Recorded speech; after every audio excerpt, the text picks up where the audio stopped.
Hello guys, welcome to my new blog. আশা করছি সবাই খুব ভালো আছেন। আমার আরও একটি ব্লগে সবাইকে স্বাগত। তো এখন আর কি আমি যাব স্কুলে, এবং স্কুল থেকে যেতে হবে ফুলবাড়িতে, কারণ আজকে কিছু কেনাকাটা আছে। তো গাইস চলুন তাহলে যাওয়া যাক। তো স্কুল থেকে ফিরেই ফুলবাড়ি যাওয়ার জন্য বেরিয়ে পড়ি।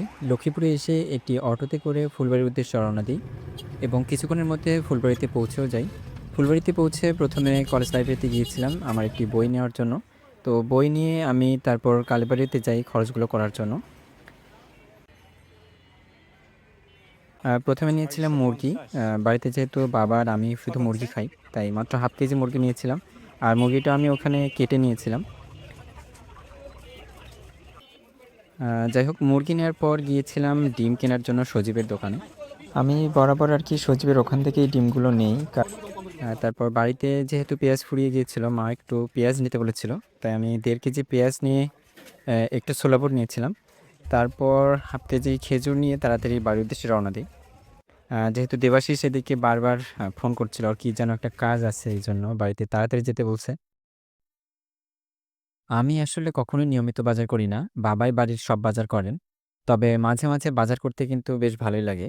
আর আবার এরই মধ্যে হালকা বৃষ্টি শুরু হয়ে গিয়েছিল। বেশ কয়েকদিন থেকেই আরকি আকাশ একদম আষাঢ়-শ্রাবণ মাসের মতো মেঘে ঢেকেছিল। আ আর ঠান্ডা একটা বাতাস কেমন যেন মানে শীতের আগমনী বার্তাও জানান দিচ্ছিল। তো যাই হোক, লক্ষ্মীপুরে চলে আসি। তারপর বাড়ির কাছে আসতেই টাইগার আরকি আমার সাইকেলের পিছে দৌড়াতে, দৌড়াতে আমাদের বাড়িতে চলে আসে। সেজন্য আরকি ওকে কিছু খেতে দেই। তারপর আমি মুরগি কাটতে বসি।